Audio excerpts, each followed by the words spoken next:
My husband has never spoken a word to me in 25 years. He doesn't know what a grocery store is, or a telephone, or a doctor's office. He sleeps in the timber behind my property most nights, and on cold evenings, I sometimes see the steam rising off his body above the tree line, the way heat rises off blacktop in August. He stands 8.5 feet tall, and he weighs somewhere around 600 pounds, and his hair is the color of dark chestnut, going silver at the temples, and he has known things about my health that no human being and no medical instrument discovered first. The thing that saved my life in 2011 was not a mammogram. It was him. Before we get into it, let me know where you're watching from and if you've had an encounter like this. I am 68 years old. My name is Connie Vickers, and I have lived on 14 acres in the Sauk River drainage east of Concrete, Washington, since the spring of 1998. Concrete is a small town in Skagit County, about 2 hours northeast of Seattle on Highway 20, and it sits right at the edge of where the North Cascades begin to get serious. The mountains behind my property climb into the northern unit of the North Cascades National Park, and on a clear day, I can see the snow on Sauk Mountain from my back porch. The forest here is old growth Douglas fir and western red cedar, with alder along the creek bottoms and vine maple wherever light breaks through. The trees are enormous, the kind of enormous that makes you understand, when you stand under them, that they were alive before anyone alive today was born, the kind of enormous that changes your relationship with the word permanent. I moved here because of a divorce and because of a woman named Patricia Tatum, who was 81 years old and needed to sell her land and couldn't think of anyone she wanted to have it more than the quiet librarian from Burlington who had been visiting her property for walks every autumn for 6 years. Mrs. Tatum's husband, Earl, had passed in 1995, and the acreage was more than she could manage alone. And my own life in Burlington had come apart in ways that made me want to be somewhere that felt like nothing had ever come apart at all. Roy and I had been married 19 years. The divorce was final in March of 1997. Patty was 16 and Bobby was 14, and they stayed with Roy in Burlington through high school. And I moved into a rented room above a hardware store and went to work every morning and tried to figure out who I was when nobody needed me to be someone's wife. Roy and I met in 1976 at Western Washington University in Bellingham. He was from Everett, the son of a machinist, practical as men raised around equipment tend to be. I loved that about him when I was 20. By the time I was 38, it had become a wall I could not see over. We married in June of 1978 and moved to Burlington, where Roy found work with an equipment leasing company and I found a position at the library branch. I loved the library in the specific way that you love work that seems assembled for you, each piece fitting against the next with a logic that makes you feel you are exactly where you were supposed to end up. Patty was born in September of 1981. Bobby came along in March of 1983. Those early years were good in the exhausting, specific, irreplaceable way of years with small children, and I spent the next decade watching a fullness slowly drain away without being able to explain where it went. Roy was not a bad man. He was not cruel or dishonest.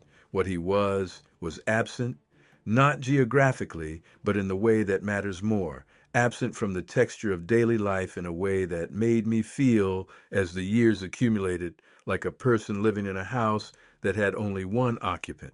He worked long hours, and when he came home, he wanted dinner and silence and the television. I gave him a decade of patience on that account. In the second decade, the patience ran out. The year I turned 40, I went back to school part-time and took 3 graduate courses in library science through the University of Washington's distance program, not to earn another degree, to feel my mind working on things that interested it. Roy supported this as he supported most things that did not directly inconvenience him, which is to say, he said fine and expected dinner at the usual time. Patty, who was 13, noticed that I seemed happier during those months and told me so, and her observation landed in me like a stone in still water. My 13-year-old daughter could see the difference. My husband could not. The marriage ended as marriages end when no single dramatic thing is responsible. Not with a confrontation, not with a betrayal, not with a scene that could be pointed to afterward as the moment. It ended across a long stretch of ordinary evenings when two people who had once chosen each other realized, separately and then together, that they had stopped doing that. Roy took it better than I expected, which was itself telling. By the fall of '96, we were living separate lives under the same roof, and by the spring of '97, we had agreed on terms that were fair to both of us and that I had largely negotiated myself with help from an attorney in Burlington named Gilbert Moore, who charged $110 an hour and finished the entire matter in 4 sessions. The house sold in February. Patty and Bobby stayed with Roy through their remaining high school years because their schools were there and their friends were there, and because Roy, whatever his limitations as a husband, had always been a reliable father in the practical sense that fathers can be reliable without being present. I did not contest this. I understood it. What I did not expect was how the end of the marriage would feel, not like loss, but like unclenching, like setting down a weight I had been carrying for so long that my muscles had shaped themselves around the weight, and discovering when I put it. Quick thing before we get into it. I have a book coming out. It's called the Bigfoot Codex. It's a compilation of all my research and findings. It's kind of my baby. So if you want to check it out, links down below. And let's get you back to the video. Offer came in the winter of '97. She wanted $40,000 for the land and the cabin, which was low by any standard, but which she said was the number that felt right, and I had exactly $42,000 in savings from my half of the house. The cabin was small, 800 square feet, with a propane furnace and a well and a septic system that Earl had put in 1983. The roof needed work. The porch was soft in 3 places. The kitchen window had a crack running across the lower pane that had been there so long a spider had built a permanent web in the corner. I walked through it in December of '97 with Mrs. Tatum, and I could smell the cedar walls and the old wood smoke and the particular dry, cold smell of a house that has been heated by good wood for decades, and I said yes without negotiating, because there was nothing to negotiate. It was already mine in every way that mattered. I moved in April of 1998. Patty and Bobby helped me carry boxes. Roy did not come. Mrs. Tatum left me a casserole in the refrigerator and a note on the counter that said, among other things, that the property had a long history of unusual wildlife, and that I should not be alarmed by sounds at night that I could not identify, and that the forest took some getting used to, but that once it did, I would never want anything else. I thought she meant bears or mountain lions or possibly the sound of old trees coming down in wind. She may have meant all of those things. She may also have meant something quite different. But she was 81 years old and kind, and she left me a casserole, and I did not press. I had thought she meant the general fact of wilderness, the wildlife, and the weather, and the scale of things. I understand now that she meant exactly what she said. The first spring on the property was the busiest time of my adult life.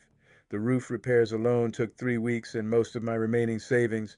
I hired a man from concrete named Roy Dunbar, no relation to my ex-husband, though the coincidence made me laugh, who replaced the south-facing section and resealed the chimney flashing and told me the rest would hold another decade.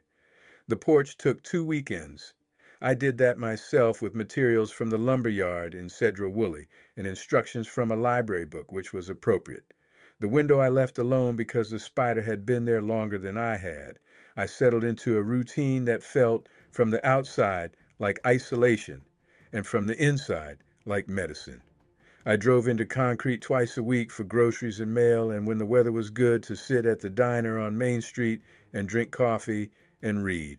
I started a garden on the south side of the cabin, not ambitious at first, just tomatoes and green beans and herbs, but it expanded every year as I got a feel for the soil and the light. I walked the property every morning, following the creek that ran along the eastern boundary down to where it joined a larger drainage below, and I learned the trees individually by their particular shapes and what they do in different weather. The Sauk River drainage has a specific quality to it that I have tried to describe to Patty and Bobby over the years and never quite managed to get right. It is not just that it is beautiful, though it is, or that it is remote, though it is that too. It is that the scale of everything there makes human scale feel provisional. The mountains on the eastern edge of my property rise to 7,000 feet and above. The trees that define my property line are 400 years old. The river a mile down the road runs with a sound that doesn't stop, not in summer, not in deep snow, not at 3 in the morning when everything else has gone quiet. Being there makes you understand that the human world, the one with divorces and grocery stores and cracked kitchen windows, is built on top of something vastly older and vastly less interested in human concerns. That understanding at first felt lonely. After a while, it felt like exactly what I needed. The first year passed without incident, no unusual sounds, no tracks in the soft ground along the creek that I could not account for, no sense of being observed. I was alone on the property and I knew it, and it felt fine. The wildlife I saw was the wildlife I expected. Deer in the meadow below the cabin most evenings, a black bear that visited the garden once in August and destroyed most of my tomatoes, osprey working the river corridor, a pair of bald eagles that nested somewhere upstream. I hung wind chimes on the porch because Mrs. Tatum had told me Earl always kept wind chimes. I planted daffodil bulbs along the cabin foundation in October. I bought a wood stove insert for the fireplace and learned how to bank a fire properly so it held through the night. The first winter was the one I had not been fully prepared for. And I say that as someone who had grown up in Western Washington and understood what the winters there could do. The Sauk drainage sits at roughly 400 feet elevation, low enough that it rarely gets the deep snow that buries the higher valleys to the east. But the rain it receives between November and March is a different kind of wet than anything I had encountered in Burlington or Bellingham. It is not just frequent rain, it is a condition, a state of the air that makes the distinction between raining and not raining feel academic, because the moisture is so dense and so continuous that the undersides of leaves stay wet for days after any measurable precipitation has stopped, and the moss on the cedar trunks holds water the way a sponge holds it, releasing it slowly through the trunk and into the soil, and the creek rises and falls, not in response to individual storms, but in response to the accumulated saturation of the entire watershed above it. By February of my first year, I understood that the Sauk drainage did not have a dry season and a wet season in any meaningful sense. It had degrees of wet. I loved it. People assume that isolation plus rain plus a single woman in her 40s plus a cabin that needed work equals misery. What it equaled for me was a kind of clarification. The noise of my previous life fell away in the first winter with a completeness that astonished me. By December, I was sleeping 8 hours every night for the first time in 2 decades. By February, I had developed a daily routine of such satisfying regularity that I sometimes stopped in the middle of it to acknowledge how odd it was that the most contented I had ever felt was the direct result of living alone at the end of a gravel road in the rain. The routine settled quickly. Up before light, coffee while the wood stove came up, an hour of reading in a depth of absorption I had not managed in years, then out into whatever the morning offered. I had bought a good pair of muck boots in October, and I walked the property line every morning in them without particular concern for the rain, which was a revelation in itself. Once you commit to being wet, the rain ceases to be an obstacle and becomes the medium through which you move. The property in winter mornings had a character I found more beautiful than any other season. The old trees almost black with moisture, the moss electric green, the creek running loud and high, and the mist sitting in the alder bottom so thickly that the far bank sometimes disappeared. After the morning walk, I worked. The cabin had more projects than one person could finish in a year, and I proceeded in order of structural urgency. I was not handy as some people are handy. I had not grown up with tools, but I had spent 30 years in a library, and I knew how to find instructions for things I did not know how to do. By the end of the first winter, I had a functional relationship with a basic set of tools and a confidence in my own judgment that I recognized as what I had been missing for a long time. The spring came in March, mud season and a creek climbing its banks twice, but the garden came to life with a productivity that made the vegetable plot I had maintained in Burlington seem anemic. Summer arrived without announcing itself. I sat on the porch most evenings until dark, very late in June at this latitude, and read or didn't read, just sat and listened. The autumn of '98 was the most beautiful I had ever spent in the Pacific Northwest. I planted the daffodil bulbs along the foundation in the first week of October, 200 bulbs from the hardware store in concrete, each one a small, buried promise that the year would come around again. By the time the first winter rains began in earnest in November, I understood that I was not going to leave, not for lack of options, because this was the place. Whatever the rest of my life was going to contain, it was going to contain this creek and this meadow and these trees and this particular quality of morning light through old growth Douglas fir, and that certainty was the most solid thing I had stood on since I was 22 years old, standing in an apple orchard with light strung through the branches, certain of an outcome that turned out to be much less permanent than I believed. The second spring, 1999, is when things changed. It began with the dogs. There are no dogs on my property. There never have been. But the dogs I am referring to were the dogs belonging to my nearest neighbor, a retired logger named Del Strickland, who lived about a mile down the county road.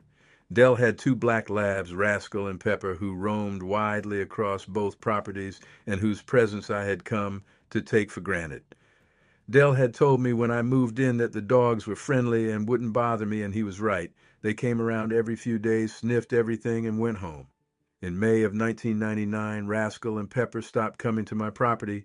I noticed it around the third week of the month when I realized I hadn't seen them in over 2 weeks. I mentioned it to Dell at the end of the road one afternoon when I was collecting my mail, and he got a thoughtful look on his face and said the dogs had been refusing to come this direction since about the middle of April. He said they would get to where the county road turned toward my driveway and just stop, sit down in the road, and refuse to move. He said he'd never seen them do that before, not in 8 years of roaming this stretch of valley. I drove back to the cabin and stood on the porch and looked at the tree line, and I thought, there's a presence in the timber that the dogs know about. The thought arrived the way some thoughts do, not as speculation, but as simple statement of fact. I had no evidence for it. I had heard nothing, seen nothing, found nothing, just two dogs sitting down in the middle of a road. Del Strickland had logged the Upper Sauk drainage for 31 years before a chainsaw kickback ended his active career, and he spent his retirement as men who have worked physically all their lives tend to spend it maintaining things. He was a man of few words in the manner of people who have spent their careers in loud environments, not from any lack of things to say, but because they learned early that saying things over the sound of equipment was too much effort, and the habit carried over. When he did speak, what he said was worth attending to. He had his own history with the upper timber. He mentioned it once early in our acquaintance in the oblique way that people mention things they have made their peace with but do not want to revisit in detail. We were talking about what the Forest Service had done to the road access above the county road, which had been reduced to a locked gate about 2 miles up. And Dell said that in his experience, the logging crews who worked that drainage in the 50s and 60s had a saying about the Upper Sauk timber, which was that you didn't push past the second ridge after dark. He said it as you repeat an old saying with a slight distance from it, and when I asked him what it meant, he said he thought it was just an old piece of safety advice about getting caught in unfamiliar terrain in the dark. But the way he said it, looking at his coffee cup rather than at me, suggested the safety interpretation was not the original one. When he told me about the dogs in May of '99 standing at the end of the county road with his mail in his hand and his boots muddy from the morning walk, he chose his words carefully in a way that I noticed. He did not say the dogs were afraid. He did not say they were being difficult. He said they had made a decision, which is not how people normally describe the behavior of dogs. He said Rascal in particular, who was the older of the two and the more experienced, had a look about him at the property line that Dell had only seen once before, which was the time they had come across a black bear on a trail in the Cascades on a hunting trip 15 years prior. Not fear exactly, more like the dog having received information that required a response, and the response being to stop. I asked Dell what he thought was at my property line that the dogs had found. He looked at me for a long moment, and then he said what I have thought about many times since. He said he did not think it was at the property line. He said he thought the property line was simply the point at which whatever it was had decided to be noticeable to the dogs, and that the two things were different. He said that in his 31 years of working that drainage, there had been times when he was aware of being watched in a way that no known animal he had encountered in that forest produced, and that he had learned to acknowledge it, move carefully, and keep his noise to a minimum, and that when he did those things, nothing had ever come of it. He said he suspected I had made a similar accommodation, though he didn't push me to say whether he was right. He was right, but I was still figuring out what I had made an accommodation with, and some things need to be understood before they can be said aloud. Dell died in 2008, a stroke in the night that he did not wake from, and his nephew discovered him the following morning. He left the property to the nephew, who sold it within a year to a couple from Redmond who used it as a vacation cabin and came out perhaps 4 weekends a year. I miss Dell in the specific way you miss a neighbor who is not a friend but who is present in the background of your days, in a way that only becomes visible when the presence is removed. Rascal and Pepper had been gone since 2003, old age taking one and then the other within 6 months. The new owners had no dogs. The county road beyond my driveway became, after 99, a road that I had largely to myself, and the traffic past my entrance, which had never been heavy, diminished to nearly nothing. I started paying attention differently after that. The first thing I noticed was the quiet. Not the peaceful, settled quiet that the property normally had, but a specific quality of silence that descended on certain evenings around dusk. The birds would stop. Not the way birds stop during a hawk's pass, which is sudden and brief. This was a gradual withdrawal, the way a room empties when a large presence enters it. The robins went first, then the sparrows in the brush pile at the meadow edge, and finally the Steller's jays that normally kept a running commentary on everything from the big cedar by the creek. When those jays went quiet, the silence they left behind had weight to it. The second thing was the smell. I'm not someone with a particularly acute sense of smell. I've never been. But on certain evenings when the wind came off the eastern ridge and moved through the property toward the county road, I caught something that had no business being in a Pacific Northwest forest. Musky is the word people use, and it works, but it is not specific enough. It was the smell of an animal, warm and living and large, but layered underneath it ran something almost sweet, like pine sap, but more complex, and underneath that was a third thing that I could not name, something very old and very clean, like stone after rain. I smelled it the first time in late May of 99. By July, I was smelling it 2 or 3 nights a week. I was not afraid. I want to be clear about that because people always ask. I was not afraid. I was curious in the particular way of someone who has spent most of her professional life around books, wanting to understand what I was dealing with before I decided how to feel about it. I had grown up in Western Washington. I knew the forests of the Cascades as you know any landscape you spent your entire life adjacent to. I knew that large animals lived in them. I knew that those animals were generally more frightened of humans than humans were of them. But what I was smelling on those evenings was not black bear, and it was not cougar, and it was not elk, and after 2 months of regular contact with that smell, I had run out of explanations that fit the evidence. In August of 1999, I found the first track. I was walking the creek boundary on a Tuesday morning early, before the heat of the day settled into the drainage. The creek had dropped over the summer to a low water run that left a wide band of exposed gravel and silt along both banks. I was watching a dipper work in the current when I saw it. On the far bank where the silt was soft and wet from a seep coming out of the hillside, there was a footprint. A single impression, clear and detailed, about 14 inches from heel to toe and 7 inches across the ball. The toes were defined, 5 of them longer and more spread than a human foot. The heel was deep, suggesting significant weight. I crossed the creek on the stepping stones and knelt beside it. The edges were still crisp. It had been made recently within the last hour or two, because the silt in the North Cascades dries and crusts quickly in August sun, and the walls of this print were still sharp. I looked at it for a long time. I looked upstream and downstream and across the meadow toward the timber. Nothing moved. The dipper was still working the riffle 20 feet away, which meant whatever had left the track was not close enough to disturb the birds anymore. I went back to the cabin, got my camera, a 35mm film camera I had bought used in Burlington, and photographed the track from several angles with my boot beside it for scale. Then I measured it with the cloth tape measure I kept in my sewing kit, 14¼ inches, 7 3/8 across the ball.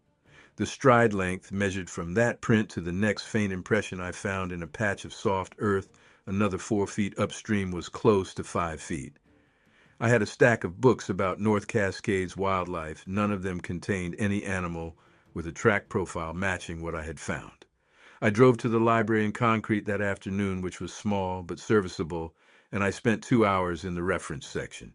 I found nothing.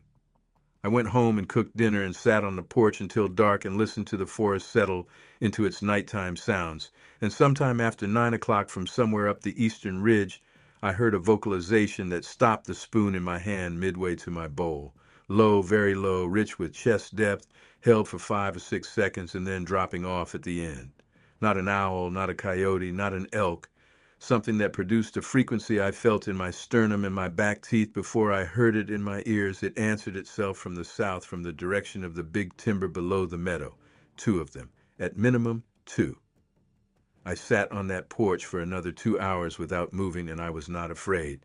I was the stillest I had been in 2 years. I was the most awake I had been in 2 years. Whatever it was out there, real and present and enormous. And it knew I was there too, and neither of us was running.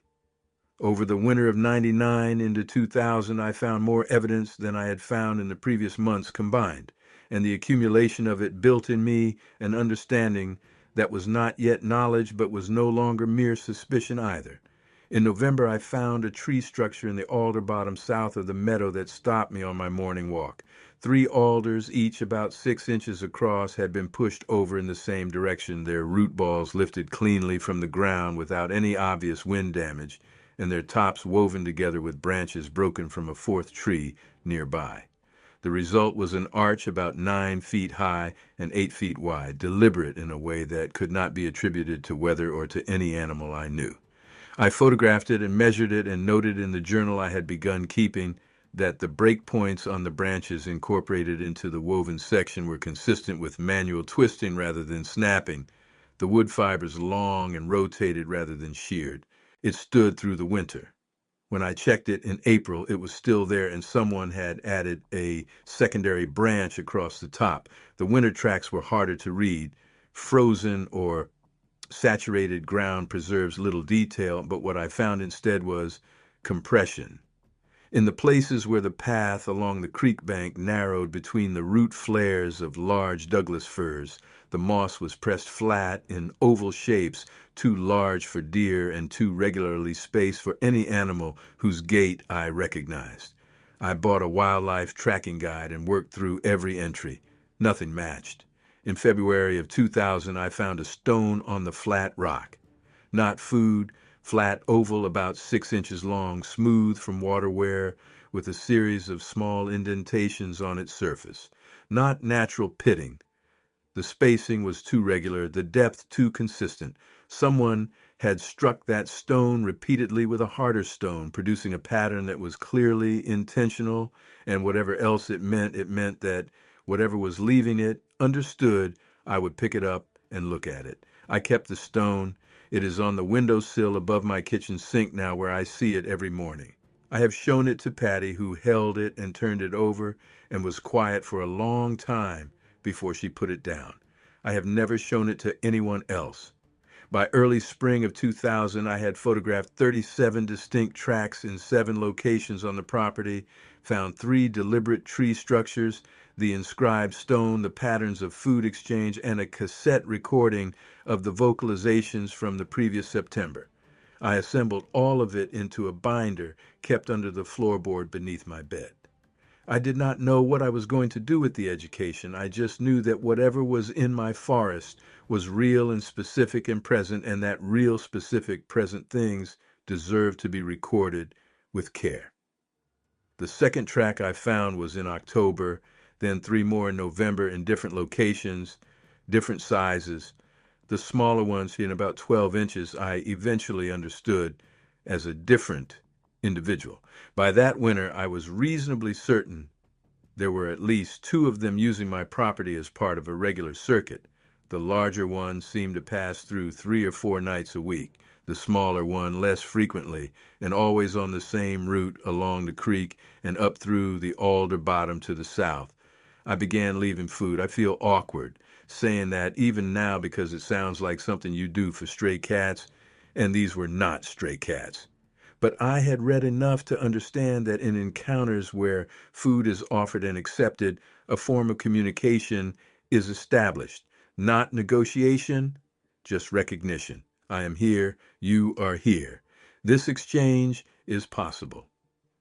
In December of '99, I put a small stack of venison jerky I'd bought at the concrete market on a flat rock near the big cedar by the creek and went inside. In the morning, it was gone.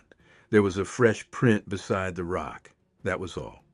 I put jerky on the rock every week through the winter. It was always gone by morning. I never saw anything. I never heard anything when I made the offering. Whatever was taking it moved through my property with a silence that had no business existing in a body that large. By spring of 2000, the food left in response to my offerings had begun to appear. The first was a piece of honeycomb, placed on the flat rock where I left the jerky with the jerky gone. The honeycomb was perfect, full, unbroken, and clearly taken from a wild hive somewhere up the ridge. Then a small stack of salmon cleaned, wrapped loosely in a large leaf I identified as skunk cabbage, placed in exactly the same spot. Then a bundle of dried plants that I later identified as yarrow and Oregon grape root, tied with a strip of inner cedar bark. I am a librarian, was a librarian, retired now. My instinct, when confronted with something I did not understand, was always to read about it, and I read everything I could find, not what you might expect, not the sensational books about hairy creatures and blurry photographs, but the serious accounts, the ones written by researchers and primatologists and indigenous scholars who described a coherent being with social intelligence and territorial awareness and the capacity for deliberate communication. The Salish peoples of this region, the Upper Skagit tribe, whose ancestral territory included this valley, had their own name and their own extensive knowledge of this species. I found a monograph from the early 1980s in the University of Washington library system on my next trip to Burlington, written by an anthropologist who had documented oral traditions from several plateau and coast Salish groups, all of which described the same basic profile: a large hominid, intelligent, territorial, but not aggressive unless provoked, capable of entering into relationships with humans when humans demonstrated consistent, non-threatening behavior. The anthropologist's name was published on the monograph, but the document itself carried a note that it had been produced with tribal cooperation and was restricted from general circulation. I made notes from it and returned it. What struck me most in the accounts was not the physical descriptions, though those were consistent with what the tracks on my property suggested. It was the behavioral patterns, specific and consistent across tribes separated by hundreds of miles, the food exchanges, the gift-leaving behavior, the pattern of extended observation before any direct contact, the apparent ability to communicate intention through silence and positioning as much as through sound. These were not accounts of animal behavior. These were accounts of social intelligence operating through channels that human beings had largely stopped using. The research took me further than I expected. The sensational material, such grainy photographs and disputed footprints, I moved through quickly, applying the same evaluative habits I had used for 30 years as a reference librarian. Sensational material has tells. The consistent accounts, the ones that read like testimony rather than performance, had a different character, and I kept a separate list of those. The anthropological literature was where I spent the most time. I drove to the UW library twice over the winter of 99 to 2000, once in November and again in January, both times with a list of call numbers I had compiled from references in the serious accounts.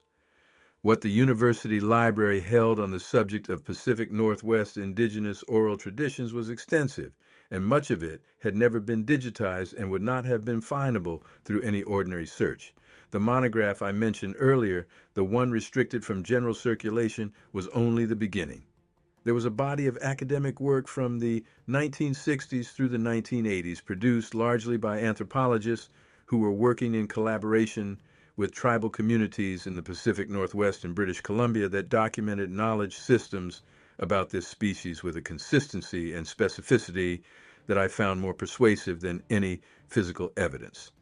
The Upper Skagit people, whose ancestral territory included the Sauk River drainage where I lived, had a name for the beings that I will not reproduce here, partly because I am not sure I'm the right person to put it in writing, and partly because the sound of it, as I encountered it in the phonetic transcription in the monograph, does not translate into English letters in any way that preserves its quality. What the account said about the beings, however, was consistent with what I was observing on my property to a degree that I found startling. The description of food exchange behavior was there. The description of the extended observation period before any direct contact. The description of the deep, low-frequency vocalizations that resonated in the chest before they reached the ears. The description of a territorial range that could span 50 to 100 miles, with family groups maintaining associations across that range over multiple generations. There was also material I had not expected, which complicated my thinking in useful ways. Several of the accounts described beings who had developed over long periods of association with specific human families, detailed knowledge of those families' medical needs and seasonal patterns. One account, recorded from an elder of the Sauk Seattle tribe by an anthropologist in 1974, described a family that had received plant medicine from a forest being for 3 generations, specific preparations for specific conditions, with a pharmacological accuracy that the anthropologist had cross-referenced against ethnobotanical records of traditional Upper Skagit plant use and found to be largely consistent. The elder who gave the account said that the beings did not offer this knowledge to everyone. They offered it to people who had demonstrated over time that they could be trusted with it. I thought about that phrase, trusted with it, on the drive back to Concrete in January of 2000 in the dark, because I had stayed too long at the library and the mountain passes were icy and I was taking the long way around through the valley. What does it mean to be trusted by a being whose primary mode of evaluating trustworthiness is behavioral and olfactory rather than linguistic? What had I done or not done in the 18 months since moving to the property that had moved me from one category into another? I ran through it as I drove. I had not set traps. I had not introduced dogs or bright lights. I had not invited people to the property in large numbers or created the kind of noise that signals disruption. I had left food without expectation of return. I had spoken in a calm voice. I had pursued nothing, reported nothing, published no photographs. I had, in short, behaved as the oral tradition said you behaved if you wanted the contact to develop, and whether I had known that was what I was doing, or whether I had simply done it by instinct or by the alignment of my personality with a particular kind of quietness, the result was the same. There was one other document I found on the second trip to the UW library, tucked into the back of a bound collection of field notes from a 1968 survey of Cascade Range oral traditions. A single type page, no author attribution, summarizing an interview with an elderly woman identified only by initial, who had lived for many years near the Sauk River drainage and who described a lifelong association with what she called the old ones of the upper timber. She had described the exchange of plant medicine, the food offerings, the vocalizations, and she had said that the beings understood human health in ways that exceeded human medical knowledge, and that she had twice been warned, through behavioral signals she had learned to read, of illness before any symptom had presented itself. She had survived both illnesses. She attributed her survival to having paid attention. I drove home through the January dark thinking about a woman whose face I would never see, who had lived somewhere near this drainage a long time ago and had learned the same language I was still in the early stages of learning. I do not know exactly when I stopped thinking of what lived in my timber as a phenomenon and started thinking of it as a relationship. It happened gradually, as all real things do. By the summer of 2000, I had established a rhythm. I left food on the rock twice a week. I received food or other items in return roughly once a week, and I spoke out loud sometimes when I sat on the porch in the evening, not to say anything in particular, but to put my voice into the air between us. I said ordinary things, what I had done that day, what the garden was producing, whether the creek had risen or dropped, whether I had heard from Patty or Bobby that week. I do not know if any of it was comprehended. I know that after I started speaking on the porch, the quality of the evening silences changed. They became, if this is possible, more attentive. The exchange period between the spring of 2000 and the summer of 2001, before the first sighting, was more extensive than I have made it sound, because the exchanges were not always simple trades of food for food or food for plant material. They evolved, and the evolution was instructive. By April of 2000, I had been leaving food on the flat rock for 4 months and receiving food in return for 3. The pattern was reliable enough that I began varying what I left intentionally to see whether the response varied accordingly. When I left salmon, in which I bought from a man at the concrete market who sold fish from the Skagit Run, the response the following morning was often fish in return, sometimes a different species, sometimes the same. When I left fruit, I received honeycomb or berries. When I left nothing, I did this twice to see what happened. I found the rock empty in the morning, but on the second occasion, there was a single dried plant stem laid across the rock that I identified as cow parsnip, which I knew had ritual or communicative significance in some Pacific Northwest tribal traditions, but whose specific meaning in this context I could not determine. The stem had been placed horizontally across the center of the rock, which felt deliberate, though whether it meant reproach or inquiry or simple acknowledgement of the break in pattern, I could not say. In May of 2000, I left a photograph on the rock, a photo I had taken of the flat rock itself, its setting beside the creek.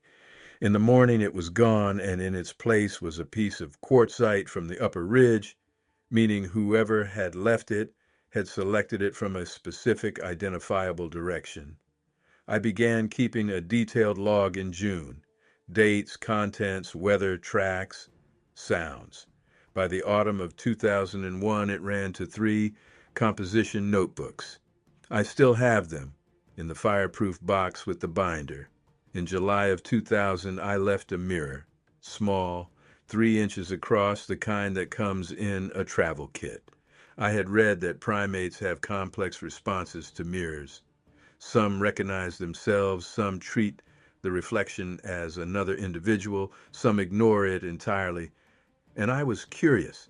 What came back the following morning was not on the rock.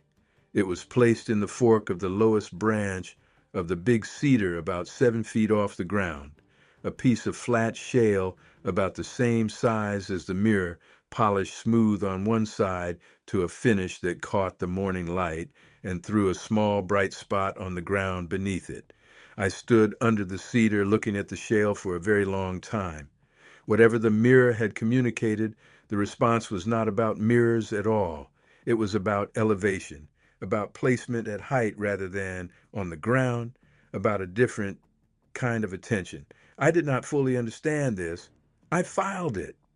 In October of 2000, I sat on the porch later than usual, reading by the outdoor lamp when I looked up without knowing why. Not a sound, not a movement, a quality shift in the surrounding environment that you can only describe after the fact as a sense of presence. The quality of the darkness in the gap between two large firs had a different density than the surrounding dark, and I understood that I was being watched from within it, and that whatever was watching me had been there long enough that the jays had settled around it. I did not move. I went back to my book. After about 20 minutes, I said, without looking up, "I can see that you're there." From somewhere in the timber, a sound came, brief and low, that I recorded in my journal that night as different from the previous vocalizations in one particular way. The others had seemed addressed to the forest, to the ridge. This one seemed addressed to me. The first time I saw him clearly was on a June evening in 2001. I had come out to the porch just after dinner, which was my habit, with a cup of tea and the natural history book I was working through at the time. The light in June at this latitude doesn't go until nearly 10 at night, and the meadow and the timber beyond it were still lit in the long amber way of northern evenings where the sun is low and everything casts long shadows, but nothing is dark. I sat down in my porch chair and I looked up from habit toward the timber, and he was there. He was standing at the edge of the big Doug fir stand 40 yards from the porch in plain sight, not hiding, not partially concealed behind a trunk, standing in the gap between two trees with his weight forward slightly on the balls of his feet and his arms at his sides, and he was looking directly at me. For a woman who prides herself on a certain composure, I will tell you that what I felt when I saw him was not composed. My tea went cold in my hand. My book fell off my knee and I did not pick it up. I sat absolutely still, and I looked at him and he looked at me, and the evening went on around us. He was, at that distance and in that light, more than I had expected and also exactly what I had prepared myself for. The height was the first thing. Even at 40 yards, the scale of him against the trees that I knew to be 60 and 70 feet tall placed him well above anything human. His body was broad at the shoulder and tapered slightly at the hip, with arms that were longer proportionally than a human's, hanging just past his knees at rest. His hair was the dark chestnut I would come to know well, dense and smooth lying across his torso and arms, going silver at the temples and across his shoulders in the way of a large, healthy animal in its mature years. His face in that light I could not see in detail, but the shape of the head was distinct, heavier through the brow than a human head, the jaw wider, the neck shorter and more muscular. And he was still. The way something is still when stillness is a choice and not an absence of movement. Every element of his posture said, I am not hiding from you and I am not threatening you, and I have been watching you for a long time, and I have decided you should see me now.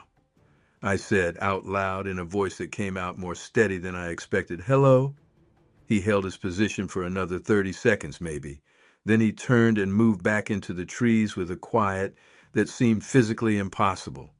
Not a branch snapped, not a fern moved. The gap between the two trees was empty, and the forest looked exactly as it always looked, and the evening resumed around me with bird song and the distant sound of the creek, and I sat on my porch with cold tea in my hand and a book on the floor, and understood that my life had just crossed a line that it would never cross back over. The week after the first sighting was not dramatic in the manner you might expect from the outside. No crisis, no sleeplessness, no urgent phone calls to anyone. What it was a week of very close attention to ordinary life, in which everything I did on the property felt slightly reconfigured by what I now knew. I went about my regular routine the following morning, the walk, the garden, the work, with the awareness that I was probably being observed, which changed nothing about the walk and everything about how it felt.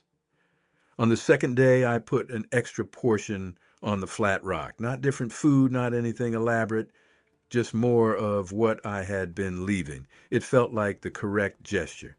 On the third day, I wrote a long letter to no one in particular, describing what I had seen with as much precision as I could bring to it, because I had spent 30 years as a librarian, and I understood that things not recorded are things eventually lost. I described the height, the proportions, the color of the hair, the stillness, the exact quality of the gaze, and the withdrawal back into the trees. No thrashing, no running, just a fluid, quiet closing of the forest around him like water closing around a hand. The letter is in the fireproof box with everything else. On the fourth day after the sighting, Patty called. She called most Sundays, a habit we had established when she went to college that had persisted into her working life and that I valued more than I sometimes said. She asked how the property was, and I said fine. She asked what I had been doing, and I said working in the garden and walking the creek boundary and reading in the evenings, all of which was true. She asked if I was getting out much, and I said I went to concrete twice a week and that I was fine. She could hear that something was different in my voice, I think, because she said, "Mom, are you okay?" And I said, yes, I was very okay. I was more okay than I had been in a while, and she said that was good and didn't push. Patty has always known when not to push. It is one of her best qualities and one that I suspect she did not get from either of her parents. After I hung up the phone, I sat in the kitchen for a long time. The question was not whether to tell, but whether the category secret was even accurate. Secrets are things concealed from people who have a right to know, and after a full kitchen table's worth of consideration, my answer was that I did not yet know what I had, which meant I did not yet know who, if anyone, I owed it to. So I would wait. On the fifth day, I found fresh tracks on the creek bank in the soft silt above the stepping stones, two sets, one the large prints I recognized and one smaller, which I had also seen before. They were moving in the same direction south toward the deeper timber below the meadow, and the spacing between them suggested they had been walking at an unhurried pace. I photographed the tracks and noted in the journal that both sets had appeared after the first sighting, which meant the sighting had not disrupted the pattern of movement on the property. Whatever had changed that June evening had been assessed and found compatible with continued regular use of the property. This struck me as significant. On the seventh day, which was a Friday, I sat on the porch in the late evening and waited. I had not done this with any explicit expectation before. I had sat on the porch and talked and read and watched the meadow, and sometimes events occurred, and sometimes they did not. But that evening, I sat with a specific attention directed at the gap between the two Doug firs where I had first seen him, and at 9:43, as the last gray light was leaving the sky over the western ridge, he was there, not in the gap, at the meadow edge 30 yards south of the gap, standing in the open with the dim light behind him visible as a shape and a stillness against the darker tree line. I did not speak. He did not move. We held that for perhaps 2 minutes, and then he was gone, and the night came down around the meadow, and I stayed on the porch for another hour, listening to the sounds the forest made after he left, which were the same sounds it made at any other time, the creek and the owls and the settling of old trees, and I understood that whatever this was, it was going to be on its own timeline, and my job was simply to be present on that timeline without trying to accelerate it. I spent the next week being careful, not afraid, still not afraid, but careful in the way that you are careful when you understand that something meaningful is happening and that the wrong movement could end it. I continued the food offerings on the flat rock. I continued speaking on the porch in the evenings. I did not go looking for him in the timber. I did not set up cameras. I did not call anyone. That last decision is one I have thought about more than anything else. I did not call anyone, not the Forest Service, not the county sheriff, not any of the researchers or organizations whose names I had come across in my reading. I had a set of reasons that were partly practical and mostly personal. The practical reasons were simple enough. I had no physical evidence beyond photographs of tracks that could have been dismissed or argued over, and I had no desire to bring the kind of attention to my property that a report of this kind would bring. But the personal reason ran deeper. When I sat on that porch the evening after he showed himself to me, and I tried to think honestly about what I wanted the future to look like, what I imagined was not a team of researchers arriving with equipment and protocols. What I imagined was this: more evenings on this porch, more exchanges at the flat rock, more of whatever this was, allowed to develop at whatever pace it chose to develop at. He was not mine to report. He was not a discovery. He was someone I was beginning to know. I named him Ward. I want to explain why, because people who hear this story always ask, and the answer is simpler than they expect. There was an old novel I had loved since college, the kind of book you return to every decade and find that it has changed even though the words haven't. And in it, there was a character who was steady and watchful and present in exactly the way the man in my timber was steady and watchful and present. I did not tell Ward I had named him this. There was no mechanism for telling him, but I called him Ward in my mind and eventually in my one-sided porch conversations, and the name felt right in my mouth, the way a name does when it belongs to the person it describes. The second clear sighting happened 2 weeks after the first, on a Tuesday evening when I had come out late after 8 because a phone call from Patty had run long. Ward was closer this time, 25 yards, no more, standing at the meadow edge where the tall grass met the mowed area around the porch. The light was dimmer and he was in partial shadow, but close enough that I could see what I had not been able to see from 40 yards. His eyes were deep set and dark, very dark, and they caught the last ambient light in a way that produced a faint copper gold reflection that reminded me of a cat's tapetum in headlights, but steadier and somehow more deliberate. His hands resting at his sides were enormous, the fingers long and heavy-knuckled, the palms wide enough that if he had placed one flat on my kitchen table, it would have covered most of the surface. I could hear him breathing from 25 yards, slow and deep, the inhalations long and measured, the kind of breathing pattern that belongs to something whose respiratory system is built on a different scale than mine. I spoke. I said his name, Ward, just once, quietly. His head moved at the sound of it. No flinch, no startle, more as a person's attention sharpens when they hear a sound that registers as intended for them. He held the position for a long time after that, longer than the first encounter, and then he withdrew again into the meadow grass and the timber beyond it with the same impossible quiet. I went inside and sat at the kitchen table and put my hands flat on the wood surface and tried to hold what had just happened in my head with some order to it. What I knew was this: the being who lived in my timber had decided on 2 separate occasions to allow me to see him clearly. This was not accidental. Nothing he did was accidental. He had been watching me for 2 years, had been exchanging food with me for a year, and had now twice positioned himself in clear view at diminishing distances. He was closing the gap at a pace I had not set, and he had not asked me to set. He was setting it himself, at whatever rate he had calculated was safe.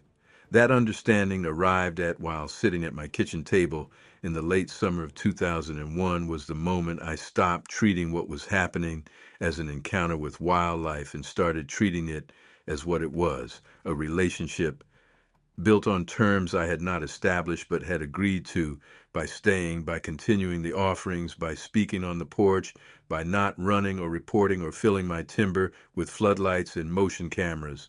My presence had been my consent, and he had read my presence correctly. I wonder sometimes what those years looked like from inside his understanding of them. 2 years of watching a small, slow woman moving around a cabin and garden and creek drainage. Watching her carry boxes in April and rip up floorboards in June and sit on a porch in October with a blanket around her shoulders reading books as the light failed, learning by whatever means he had for learning these things that she was not a threat, that she left food without asking for anything back, that her voice when she used it was not the hunting call or the alarm call or the noise of intrusion, that she was, in whatever way his experience had given him to assess these things, safe. I think he had been lonely for a long time before I came. This is speculation, I know, but the way he moved those distances from 40 yards to 25 to eventually much closer with the patience of someone who had decided that this time with this particular human, the risk of contact was worth taking, suggests to me someone who had been waiting for the conditions that would make contact possible. And I had provided those conditions not by doing anything dramatic, but simply by staying and being quiet and leaving food on a rock. If there is a lesson in that, and I believe there is, it is that the things worth having in this world arrive when you stop trying to seize them and simply make yourself the kind of presence they might want to approach. Over the years between the first sighting and the first touch, I developed a working understanding of Ward's territory and patterns that was not comprehensive, but was specific enough to be useful. He was not always on my property. There were stretches, usually 2 to 3 weeks in duration, when I found no tracks, heard no vocalizations, received no food at the flat rock. These absences followed no pattern I could reliably predict, though they seemed more common in late autumn, in November particularly, and in the early spring before the snowpack in the high country began to release. What happened during those absences, where he went and why, I could not determine.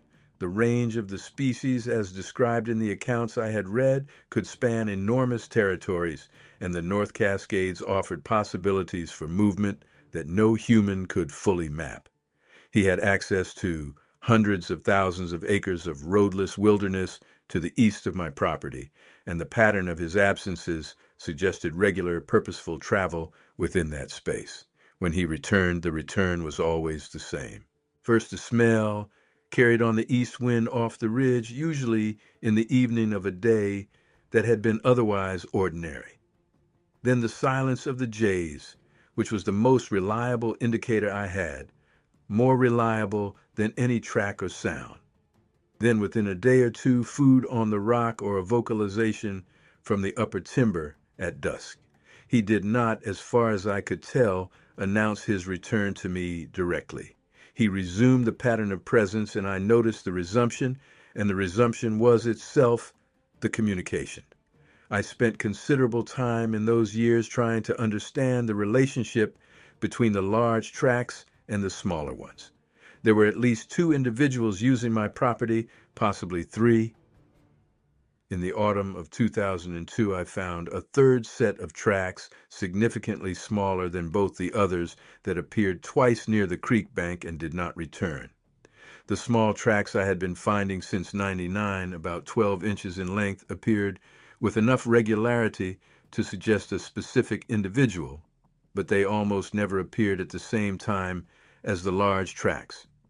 They came from a different direction, usually from the south along the creek corridor, and they did not approach the flat rock. Whatever had made those tracks knew about the rock and my presence on the property. I was certain of that, but had not yet decided to participate in the exchange, or had decided not to.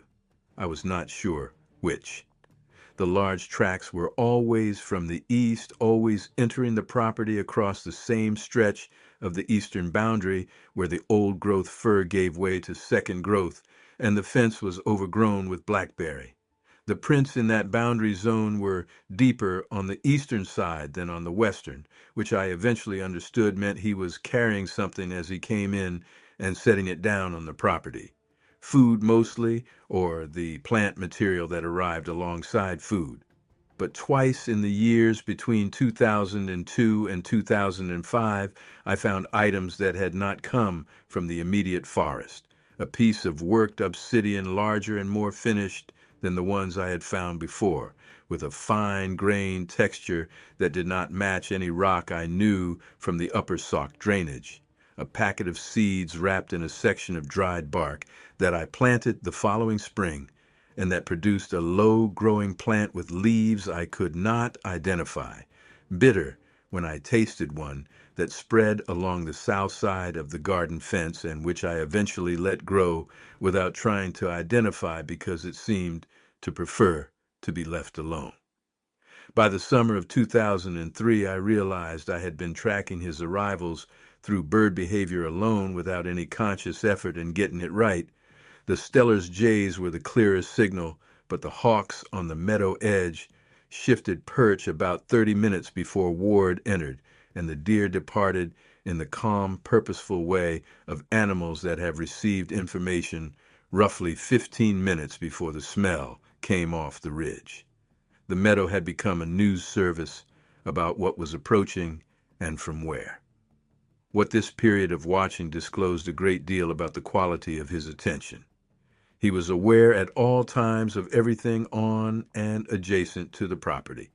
He was managing the space around me in ways I could perceive only through their effects, not managing me, which I want to distinguish carefully, but the ecosystem, the wildlife, the patterns that indicated safety or disruption. The year deer were stripping my young fruit trees along the south fence. The damage stopped in late June. I found Ward's tracks that week in a wide circuit around the orchard. He had walked the fence line. The deer did not return to the fruit trees that season. By the fall of 2002, he was coming to within 10 feet of the porch on clear evenings. I had added a low, flat stone beside the porch steps as a secondary offering location, and he would sometimes take what I had left there while I was still sitting in my chair, close enough that I could hear his footsteps on the grass and smell the cedar and earth warmth that preceded him. I never moved when he was close, never reached toward him, never rose from my chair, never changed the pattern of my breathing or the pace of my speech if I was talking. Consistency was the only currency I had in those early years, and I spent it carefully.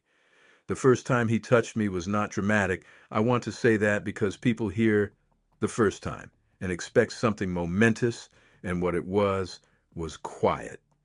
It was a February evening in 2003, cold enough that I was wrapped in 2 layers and the porch boards were rimed with frost.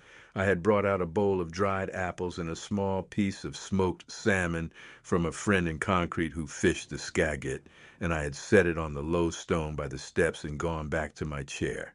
He came out of the meadow on the western side, as he sometimes did in winter when the timber above was heavy with snow, and he took the salmon from the stone and stood there for a while eating it with his back half turned to me, which I had learned meant he was relaxed.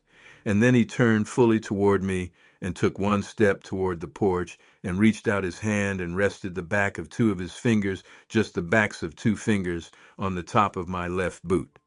The contact lasted about 4 seconds. Then he withdrew his hand and stood where he was for a moment and then moved back toward the meadow and was gone. I sat in the February cold for a long time after that without going inside. I turned the moment over in my mind with the same care I would have given a rare book, examining every detail of its construction and what it meant. He had reached out to touch me, not to grasp or grip or claim, to make contact, to confirm through the channel of touch something that all the evenings and food offerings and porch conversations had been building toward, that I was real to him, that he had chosen to extend the bridge from his side. I cried. I am not embarrassed to say that. It had been 6 years since my marriage ended, and the years between then and that February porch had been good years in many respects, necessary years, years in which I learned to be sufficient unto myself in ways that the married version of me had never needed to be. But the touch of another living being who had chosen to reach toward me across a gap that enormous was more than I had known I needed until it happened. The escalation of physical contact between 2003 and 2005 was so gradual that I had to read back through my journal to reconstruct it in order. Each new thing arrived naturally from the previous thing, and none of it felt like a threshold being crossed, only like a threshold being recognized after the fact. The boot touch in February of 2003 was the beginning. Then nothing for 3 weeks. He maintained his normal pattern but did not repeat the contact, and I understood that interval as deliberate, a period of mutual assessment. Apparently, the assessment satisfied him because in March he stood close enough to the porch chair that I could smell the cedar and earth warmth of him, and he looked at me from that distance for several minutes before taking the salmon from the stone. In April of 2003, he took food from my outstretched hand for the first time. He took the smoked salmon without touching my hand directly, beak to hand as a crow takes food, and then stood 3 feet away and ate it at close range, which he had not done before. He looked at me afterward with the frank, assessing look I had come to know as his version of a clinical examination. In May, his fingers touched my hand when he took food from it, not accidentally. He took the food and then rested the backs of his fingers against mine for a moment, a repetition of the boot touch, but at a different register, and I felt what I had felt then. The heat of him, which ran considerably higher than human body temperature, and the texture of the skin on the back of his fingers, which was tough but not rough, like the leather of a well-used book. I held very still. He withdrew his hand and went back to the porch stone and sat there for the rest of the evening in his settled, low-legged way with his hands resting in the grass and his eyes on whatever he tracked in the middle distance, and I went back to my book, and neither of us made any particular comment on what had happened, which felt entirely correct. Over the summer of 2003, the hand contact became a regular feature of our exchanges. By July, he was holding my hand for several seconds when he took food from it, his fingers curving loosely around mine in a way that was clearly deliberate without being gripping. The warmth of his hand was what I thought about on days when he was absent. It was a specific warmth, not the diffuse warmth of weather or of a heated room, but the warmth of a living body producing heat from its own interior at a rate that exceeded what I produced, so that holding his hand felt from my side like holding a hand more comprehensively alive than I was. I have thought about this a great deal over the years, and I still do not know how else to describe it. In the autumn of 2003, he stood directly beside the porch chair for the first time.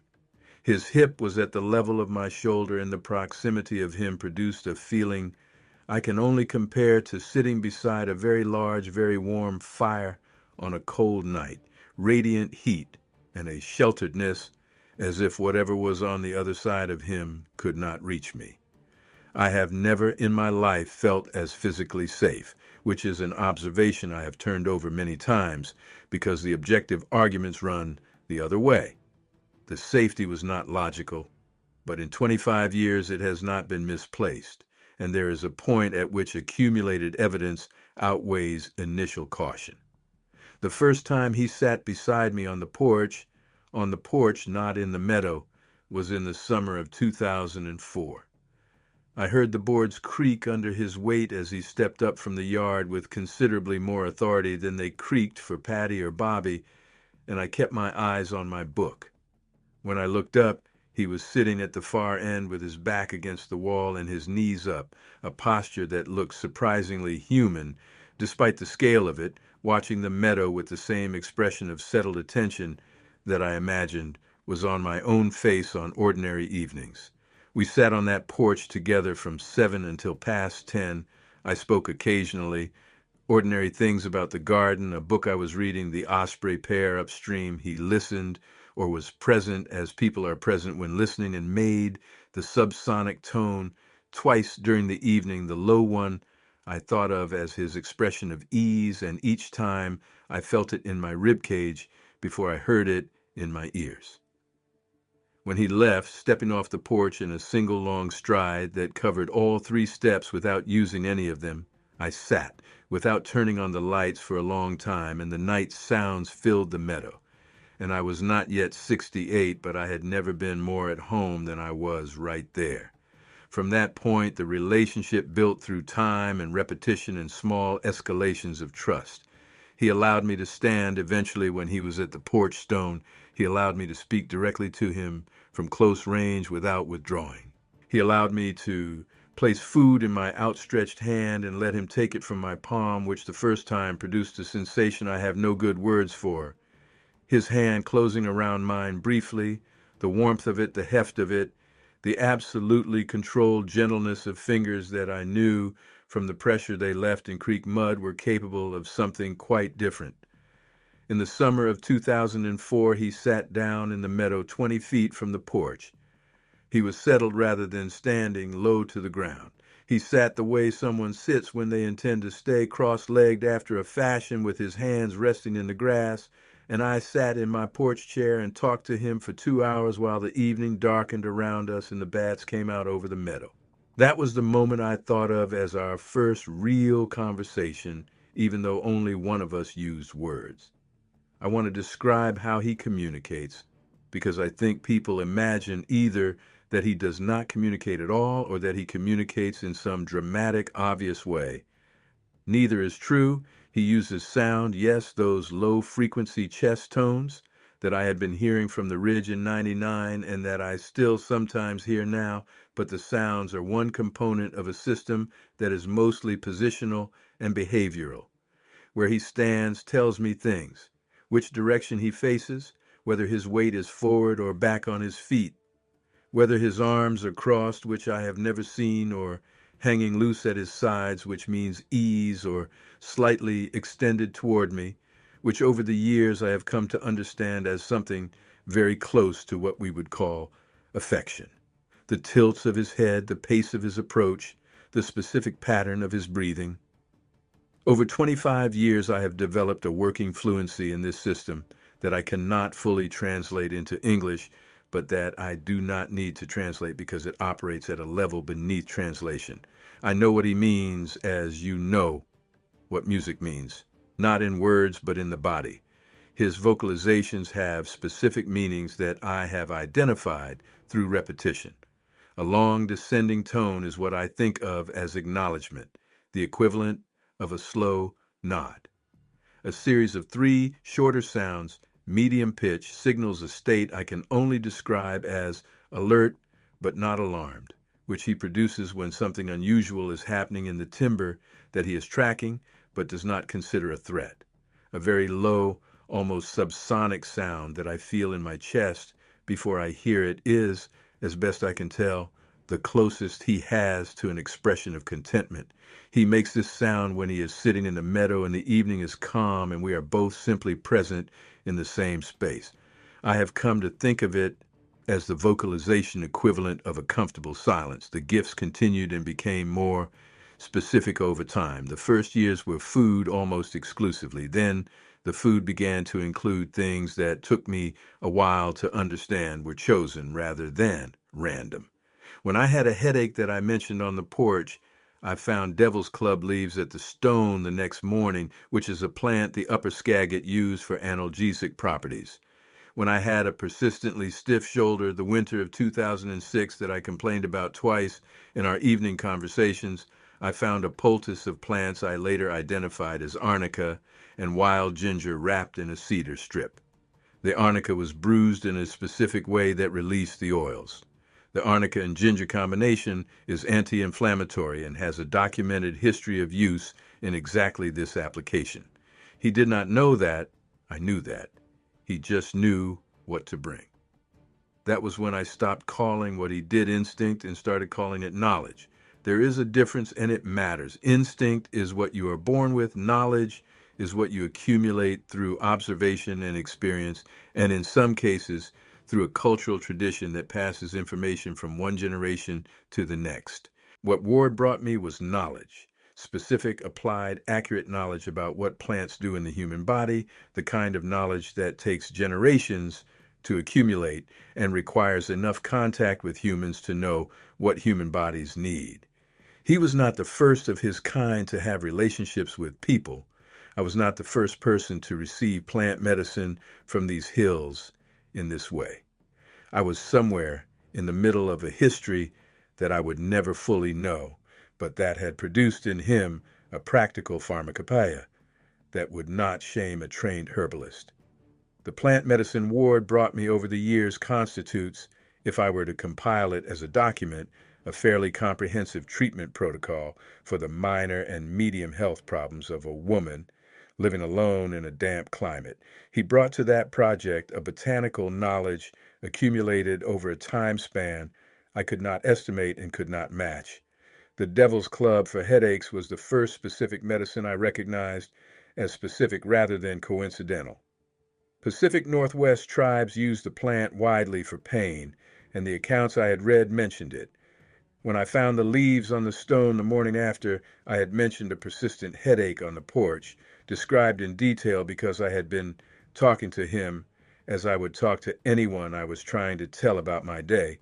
The connection was immediate and verifiable. I made a tea from the leaves following the preparation method described in the ethnobotanical literature, and the headache abated within an hour.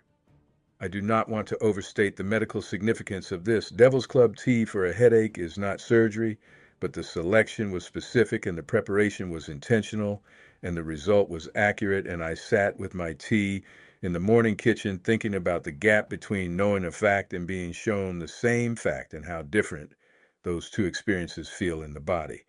The arnica and wild ginger poultice for the shoulder was more impressive. My shoulder had been stiff since late November of 2006, worsening over the winter as joint problems worsened in the cold and damp of a Pacific Northwest winter, and I had mentioned it twice in evening conversations before I found the poultice on the stone. What I found was a bundle of plant material wrapped in a section of inner cedar bark, tied at each end with twisted grass cord, and when I opened it, the contents were not mixed randomly but layered. A base of crushed arnica flowers, then a layer of sliced ginger root, then a secondary layer of arnica leaves. I recognized the arnica immediately. The ginger root I identified from the smell and confirmed from my plant guide. What I did not know until I looked it up was that the layering mattered. The ginger penetrates the skin more readily than the arnica alone, and the layered arrangement allowed the ginger's absorption-enhancing compounds to carry the arnica's anti-inflammatory properties into the tissue more deeply than either plant would achieve alone. This was not a piece of information I had in my head. I found it in a 2003 publication on ethnopharmacology that I ordered through interlibrary loan from the University of Washington system specifically because I wanted to understand what he had brought me. The shoulder improved within 4 days of applying the poultice each evening before bed. By 10 days, it was gone. I have had no significant trouble with that shoulder since. In the winter of 2008, I developed a respiratory infection that I ignored for 2 weeks. As people who live alone sometimes ignore things they probably should not. When I found a preparation on the stone, thyme, Oregon grapefruit, and a third plant I identified as elecampane, which has documented antimicrobial and expectorant properties in multiple medical traditions, I made a tea of it and drank it 3 times daily for 5 days, and the infection cleared without a doctor's visit. I told Dr. Reed about the infection at my next checkup without mentioning the treatment. There were smaller things. Willow bark for a bout of lower back fatigue from heavy garden work, dried valerian root during a winter of poor sleep, comfrey leaf and root applied as a poultice for a pulled muscle in my left leg that cleared in a week. He did not always get it right, or there were preparations I could not identify or use. The times what he brought worked I documented carefully. What I want to say about the plant medicine, as much as anything else in this account, is that it changed my relationship to my own health. Living alone, I had developed, like many people who live alone, a tendency to dismiss symptoms until they became impossible to dismiss, partly from the absence of anyone else to notice them, and partly from the particular reluctance that independent people develop about appearing to need care. Ward's pharmacopoeia interrupted this tendency. He noticed changes in my body before I did, or at least before I acknowledged them, and he responded to what he noticed, and his response was an act of care so specific and so consistent that over 20 years it had the effect of teaching me to take my own health seriously, not from instruction, because someone was showing me through the consistent application of knowledge and attention that my health was worth taking seriously, that I was worth taking seriously. This is what I mean when I say he knew about the cancer first. The cancer was not an isolated event. It was the most dramatic moment in a pattern of care that had been building for over a decade, a pattern that had taught me to pay attention to what he noticed. If he had not spent a decade demonstrating his accuracy, I would not have started checking my left breast in April of 2011 on the strength of his circling behavior. The cancer detection was the headline, but the preparation for it was the whole story. Patty found out in 2005. She drove up in September to spend a long weekend, and on the second evening she sat with me on the porch after dinner. We were talking about something else entirely when Ward came out of the meadow grass at the western edge, about 40 feet out, as he sometimes did when someone unfamiliar was present, far enough away to be cautious but close enough to check. Patty saw him. I watched her see him, watched her body go rigid and then go very still, watched her track the shape of him against the darkening sky. She was 24 years old, and she had inherited her father's practical nature, and she sat on that porch for 2 full minutes without saying anything. Then she said, "Mom, what is that?" I told her it was Ward. I told her he lived in the timber and had been coming around since '99 and that he was not a danger. She said, in the tone of a woman who is working very hard to sound calm, "That is not a bear." I said, "No, it is not a bear." She asked what it was. I told her what I believed it was. She looked at me. She looked at Ward, who had gone still at the meadow edge in the way he did when something unusual was happening, but he had decided to hold his position anyway. Then she looked back at me and said, "Does it ever come on the porch?" I said, "Sometimes he touched the porch railing." She said, "Is it going to come on the porch tonight?" I said I did not think so because she was there and he was being cautious. She said, "Okay."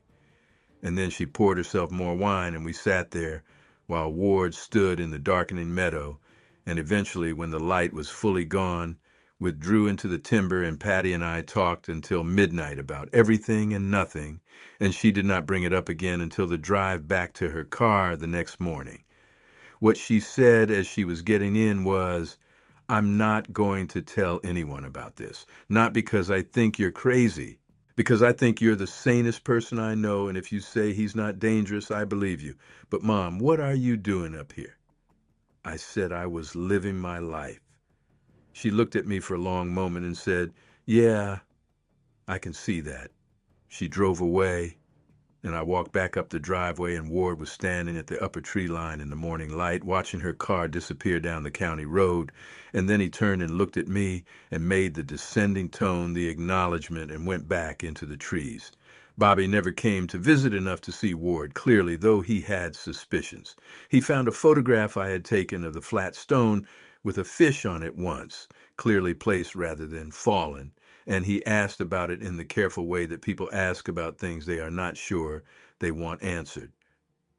I told him a large animal had been leaving fish on the rock for years, which was true, and he filed it under things he did not need more information about, which was how Bobby handled most things. He is 41 now, and he still does that. He takes after Roy. Patty came back in September of 2006, the second year after she had seen Ward for the first time. She brought her boyfriend, a man named Paul Hendrickson, who taught high school science in Burlington, and who seemed, when they arrived, to be entirely unaware of what he was walking into. Patty had prepared him in some minimal way. She told me later she had said her mother had a large, local wildlife situation she was dealing with, which I thought was both tactful and inadequate. But I understood her position and did not criticize it. Patty and Paul married in 2008, and they came to the property every September after that, 2 or 3 days, always in the clear weather of the early fall. Each trip Patty watched Ward more carefully and with a more settled quality than the last, as though she were working through it. She did not talk about it during the visits. She would sit on the porch and watch and hold her wine and be quiet. And afterward, in the car or on the phone, she would sometimes ask a specific question, a technical question about how I had built up the exchange over the years or how Ward knew when she was not a threat. I answered as carefully as I could, and I could hear her filing the answers in the same organizational way she had inherited from her father, but applied with a perceptiveness Roy had never quite reached. In 2009, on their third September visit, I came back from the garden to find Patty sitting very still on the porch with Ward at the stone and both of them looking at each other. Ward glanced at me and made the acknowledgment tone, and then looked back at Patty, and after another minute he made the subsonic contentment tone, and Patty's eyes got wet, which she would have denied. I did not mention it. In the car the next morning she said, "Do you know how many people go through their entire lives without anyone choosing to see them the way he sees you?" I said I thought about that most days. She looked at me with the expression of someone who has just understood something crucial about their parents. And then she started the car, and we did not need to say anything more. The years between 2005 and 2011 were the best of my life. I want to say that plainly without apology. My children were grown and doing well. My garden was productive. My relationship with Ward had reached a depth and an ease that I had not known was possible between two beings as different as we were. He was not always present, and I did not expect him to be. He had a territory that extended well beyond my property, and there were days and sometimes weeks when I neither saw him nor found any sign of him, and I had learned to understand those absences as part of his life rather than a withdrawal from ours. But he came back always, and when he came back, he came directly to the meadow or the porch or the stone and resumed as if the interval had been an hour rather than 2 weeks. He had no anxiety about continuity. Whatever he understood about the nature of what we had built together, he understood it as permanent. I had thought about that word permanent more than once in those years. Roy and I had been permanent, presumably, until we were not. The job at the Burlington Library had been permanent until I retired. The cabin, the acreage, the creek, the garden, the timber, those things had begun to feel permanent in a way that the human elements of my life did not, and Ward was woven into them in a way that made him feel permanent too, not as a possession or a project, but as a presence in the landscape that I moved through every day.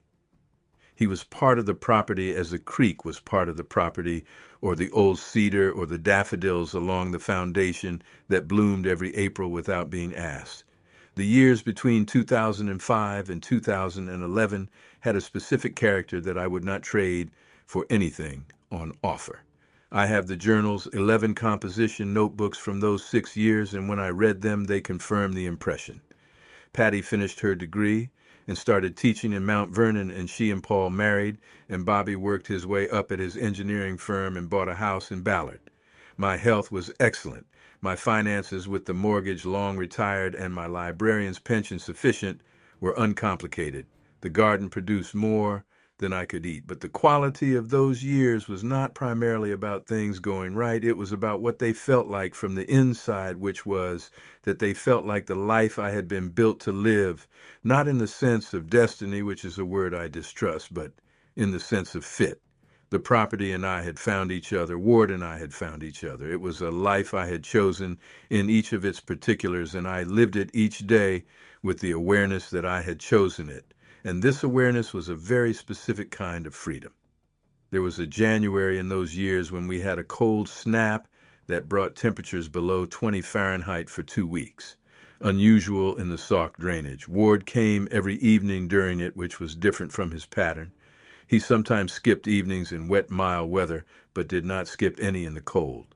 He stood at the meadow edge in the dark, his body generating heat visible as steam from 15 yards, standing in the cold, the way the big firs stood in it as a presence the environment was built around rather than against.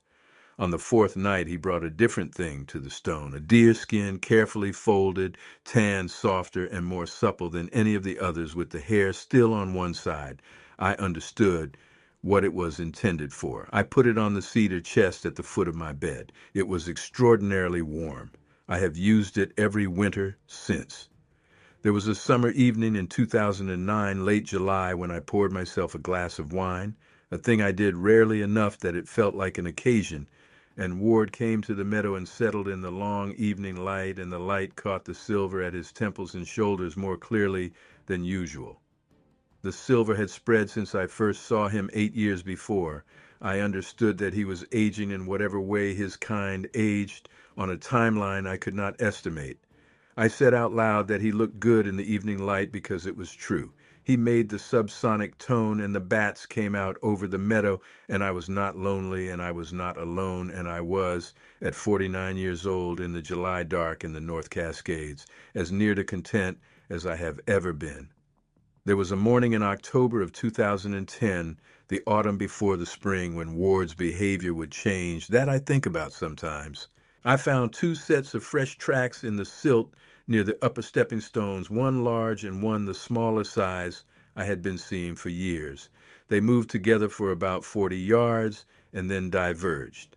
In that ordinary October morning with salmon-colored leaves drifting past my boots, I had no idea the coming spring would bring what I have been building toward in this account. I just stood looking at the tracks and felt, as I often felt on the property, that I was reading something I did not quite have enough language for. I was 54 years old in the spring of 2010. I was healthy, or believed I was. I walked 2 miles a day along the creek boundary. I grew most of my own vegetables. I slept 8 hours. My weight was stable. My blood pressure at my annual checkup in Cedro Woolley was 112/72. My doctor, a woman named Dr. Nancy Reed at United General Hospital, had been seeing me for annual visits since 2003 and had never flagged anything of concern. I was, by every metric available to her, a healthy woman in her mid-50s. Ward noticed the change in me before I did. It started in March of 2011. He had been coming to the meadow in his normal pattern every few days, and we had been in the comfortable rhythm that the years had built. But in the third week of March, his behavior around me changed in a specific and repeatable way that I noticed immediately, because everything about his behavior around me had always been specific and repeatable, and I had spent 12 years learning to read every variation.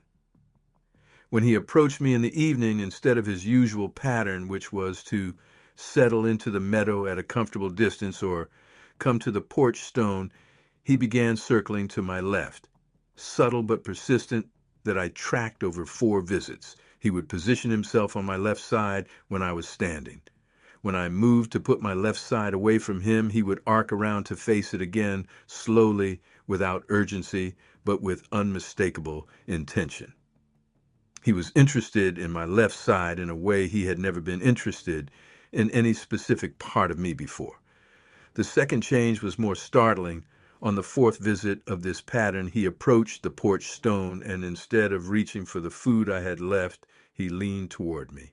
I was seated. He was standing at the stone, which put his face at roughly the level of my upper chest and shoulder, and he pressed his nose toward my left shoulder and inhaled. Not a brief sniff, a long, deliberate, concentrated inhalation that I could feel as air moving across the fabric of my shirt. He did this 3 times in a row, separated by pauses, and each time he exhaled, the sound was different from his normal breathing, slower and more focused, the way a person exhales after examining something very carefully. Then he raised his head and looked at me with those dark, copper-lit eyes, and the look on his face was something I had not seen before. Concentrated, serious, the kind of expression that belongs to someone who has found something they were not looking for and is now working out what it means. I asked him out loud what he was finding. He made a sound I had never heard from him before, a short, low pulse that I had no word for.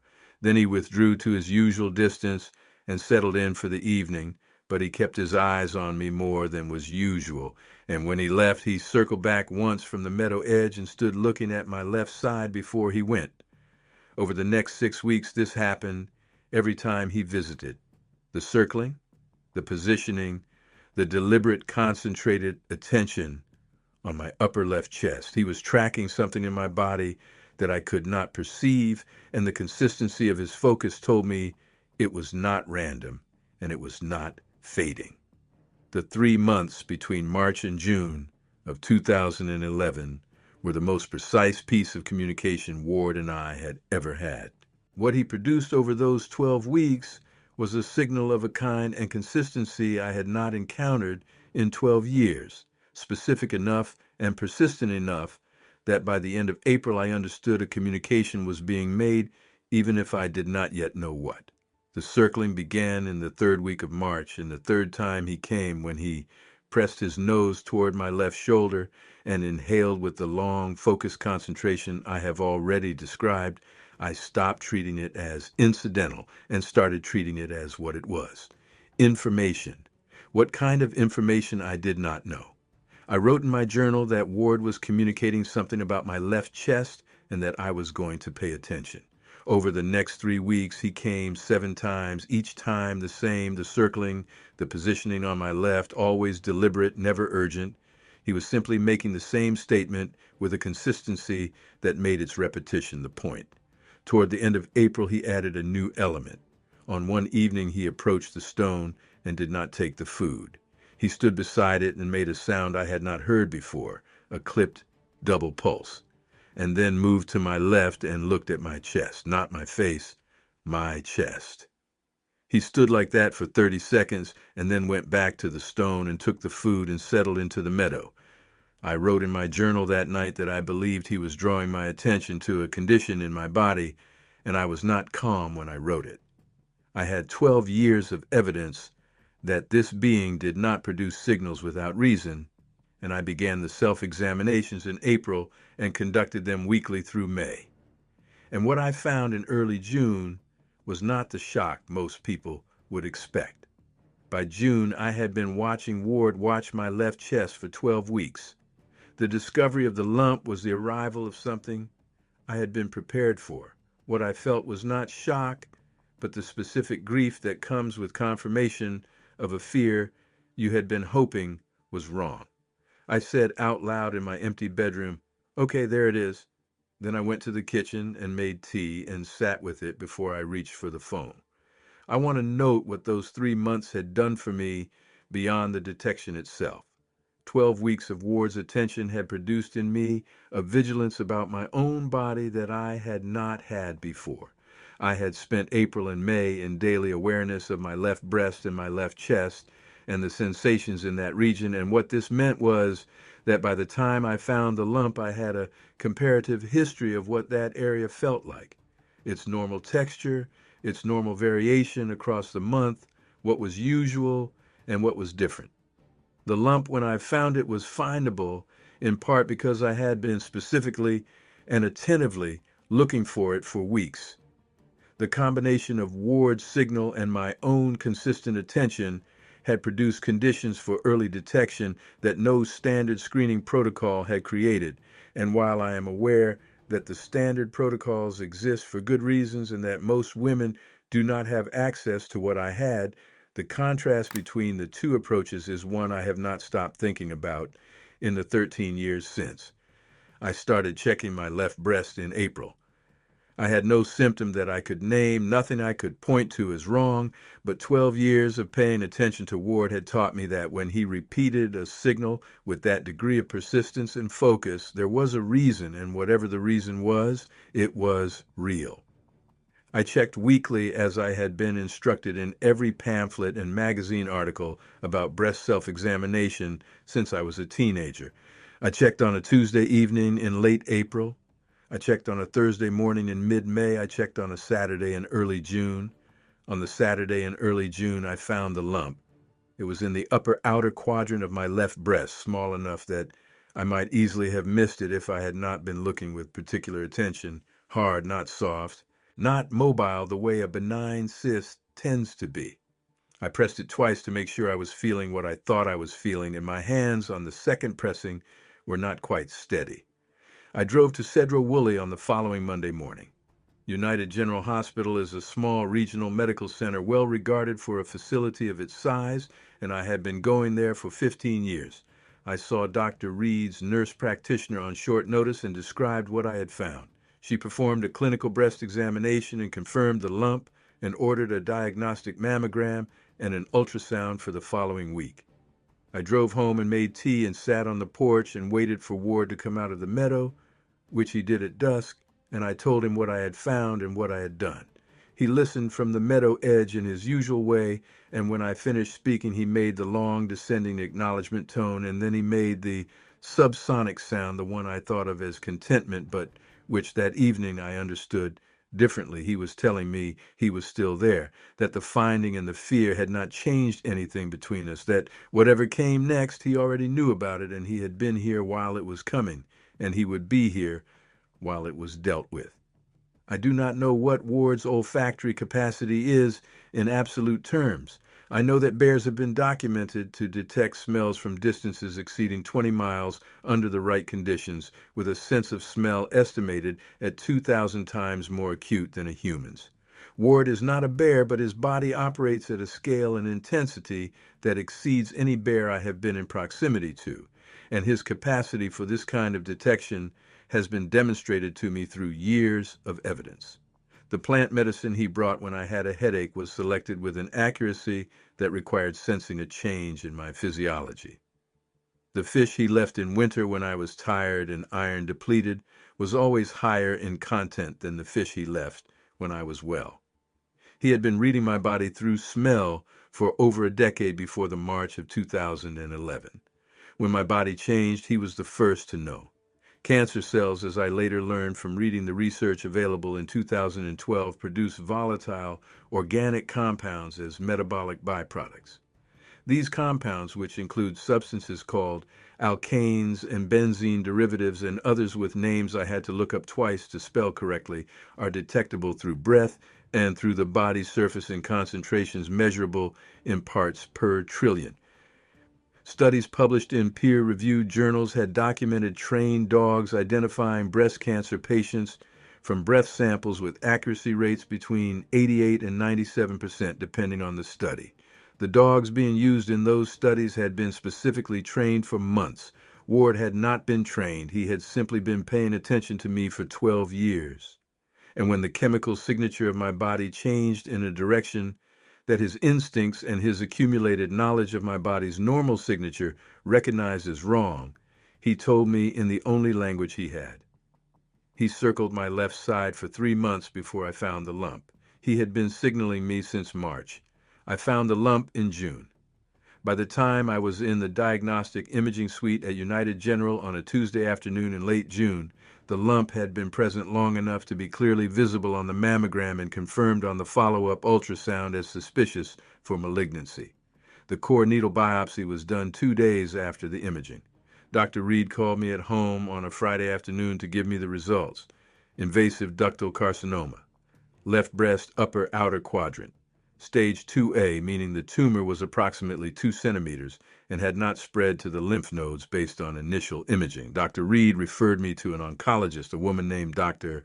Patricia Stone at Swedish Medical Center in Seattle, because a stage 2A diagnosis in a woman my age warranted surgical consultation at a facility with a dedicated breast cancer center. I drove to Seattle 2 weeks later for my first appointment. The weeks between the biopsy and the results were the hardest because there was nothing to do in them except wait. Ward came every evening, and I did not import my anxiety into the porch conversations that had always been the calmest part of my days. He knew anyway, or I believe he did, because on the third evening of the wait he came to the porch and sat beside the railing without going to the stone first, and stayed for nearly 3 hours. And his presence that night, close, warm, steady, was the closest thing to companionship I had access to, and I was grateful for it in a way I have been grateful for very few things. Dr. Reed called on the Friday I have already described. After I put the phone down, I sat in the kitchen for a while, and then I went out to the porch and said out loud to the empty meadow, "It is what he thought it was. I have an appointment in Seattle in 2 weeks." Nothing responded, but I had said it, and saying it made it real in a way that holding it alone inside would not have. Dr. Stone at the Breast Cancer Center at Swedish was perhaps 10 years younger than I was, with the manner of someone who has delivered difficult news so many times that she has achieved a precision in it, a way of being clear without being blunt and compassionate without being soft, exactly suited to what I needed in that room. She went over the pathology carefully. The tumor was 2 centimeters on the favorable side of stage 2A, no lymph node involvement, which significantly improved the surgical picture. The tumor was estrogen receptor positive, meaning it responded to hormonal suppression therapy, which I would take after the lumpectomy and radiation were complete.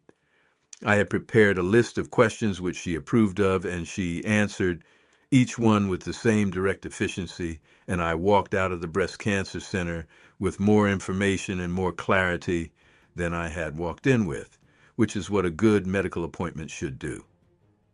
Patty drove me on the September surgery date. She arrived the evening before, and we had dinner on the porch with Ward in the meadow at his usual distance, and she watched him for a while and said simply, "He's going to be here when you get back." I said, "Yes." She said, "Good." Ward sat in the meadow until past 10, and I went to bed early and slept well, as people who have accepted what is coming sometimes sleep the night before it arrives. The surgery was on a Wednesday, and by Friday I was home. The sentinel node biopsy results came back the Monday after, negative. Dr. Stone called me herself, and her voice, when she said negative, carried a quality I recognized as relief, and I thanked her and sat in my kitchen and felt the specific loosening in my chest that comes with the removal of a fear that has been held there for a defined period. Ward was at the meadow edge on the Friday evening I came home. He came closer than usual, within 3 feet of my chair, and I let him smell my left side as extensively as he wanted to. The same deliberate olfactory inventory he had been making since March, but now directed at the surgical site. After several minutes, he withdrew to the stone and took the fish and went to the meadow. The subsonic tone came once, long and slow.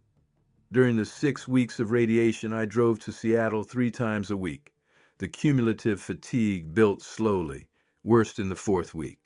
On evenings when I did not make it to the porch, I sometimes heard the vocalizations from the upper ridge, brief and low, as I had heard them in '99. I lay in bed and understood that Ward was doing what he had always done, which was be present in the forest surrounding this house, tracking everything that moved in it, including me. When the radiation ended in December, I sat on the porch in my heaviest coat on a clear, cold night, which was unusual for December in the North Cascades, and I told Ward it was over. He was at the meadow edge in the dark, a darker shape against the dark trees, and I told him the treatment was complete and that Dr. Reed had every expectation of a full outcome, and that I felt tired but all right. He came to the stone that night and stood beside it for a long time without taking the food, and I understood from the quality of his stillness that he was listening in the most complete sense, taking in not just my words, but the chemical information my body was releasing and integrating it with the behavioral information he was receiving and reaching, in whatever way he reached conclusions, his own assessment of my condition. And then he made the subsonic tone, and I took a long breath, and the December cold settled around both of us, and the creek ran over the gravel bars below the meadow, and we stayed there until I was too cold to stay. I want to be precise about what stage 2A breast cancer means and what the treatment involves, because the specificity matters. A 2 centimeter invasive ductal carcinoma in the upper outer quadrant without lymph node involvement is what oncologists consider early enough to treat with high success rates, but not so early that aggressive surgery is unnecessary. Dr. Stone recommended a lumpectomy with sentinel lymph node biopsy, followed by 6 weeks of radiation. If the lymph nodes came back clear, no chemotherapy.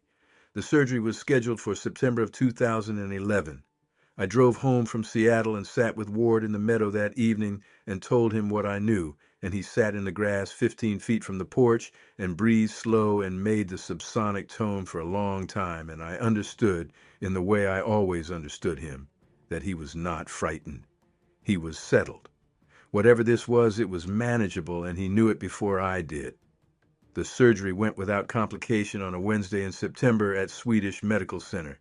Patty drove me and stayed 2 nights in Seattle. The sentinel lymph node biopsy was clear. Dr. Stone told me in the recovery room with her hand on my arm that we had caught it in time and that the prognosis was good. The lumpectomy margins were clean. 6 weeks of radiation at the University of Washington Medical Center, 3 trips per week to Seattle, and I would be done. I told Patty during the drive north, not the full story, not the part about Ward and the circling and the 3 months of signaling before I found the lump. I told her I had been doing self-examinations regularly as I'd been told to, and that I had caught something early and that the outcome was good. She held my hand most of the drive north and did not ask more questions than I offered answers to, which is one of the things I love most about my daughter. She always knew when information was the thing I needed to give rather than the thing she needed to receive. The radiation ended in December of 2011. By January of 2012, I was a woman with no evidence of disease and a follow-up schedule that would run for 5 years. By the spring of 2012, I was back in my garden, back on my porch, back at the flat stone with fish and dried apples and jerky twice a week, back in the rhythm of my life. Ward's behavior toward my left side had stopped completely by October of 2011, before the radiation ended. Whatever he had been detecting in my tissue changed after the surgery. When he came to the porch stone now, he approached from whatever direction was natural, without the circling, without the focused olfactory attention on my left shoulder and chest. He smelled me the way he always had, the way I now understood was a full body assessment that he ran as a matter of course every time we were close, but the urgency was gone. Whatever the cancer had produced in me that he could detect, the surgery had removed it, and he knew that before the pathology report confirmed the clean margins.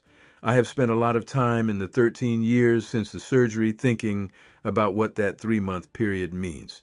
Ward smelled the cancer in a meaningful way in March of 2011. Dr. Reed confirmed the diagnosis in late June. The standard of care in breast cancer detection: annual mammograms beginning at 40, self-examination, clinical breast examination at annual visits, failed to catch what Ward caught. Cancer at 2 centimeters in a dense breast can be invisible to imaging and undetectable to a clinical examination until it has been present for some time.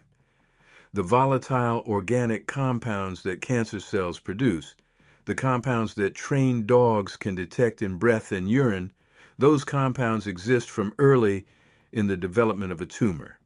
Ward was detecting the chemical signature of something growing in my tissue before it was large enough for a mammographer to see. I am not anti-medicine. I went to United General. I went to Swedish. I had the surgery and the radiation and the 5 years of follow-up. Medicine saved my life in the technical sense that medicine removed the tumor and cleared the margins. But Ward told me it was there. He told me in March, and I found it in June. And I want to be very clear about the fact that if I had not been paying attention to him, if I had not spent 12 years learning to read his communication, I would have attributed his behavior to something else and gone about my life, and the lump might have been considerably larger when the standard of care found it. Stage 2A, found in June.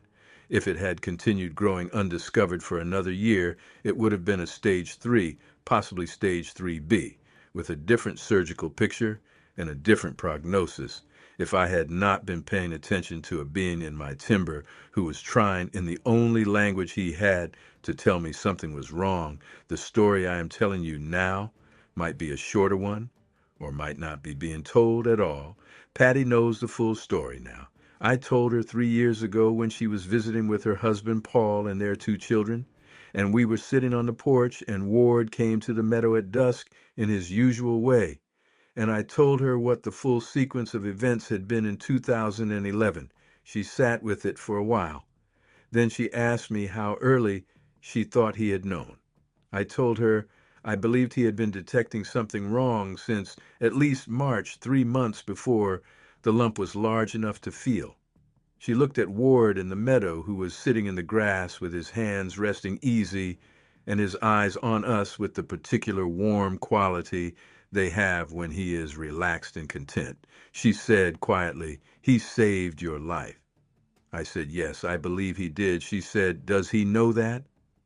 I said I did not know what Ward understood about the downstream consequences of his communication in 2011. I hoped, in some way, that he did, because it seemed like something worth knowing.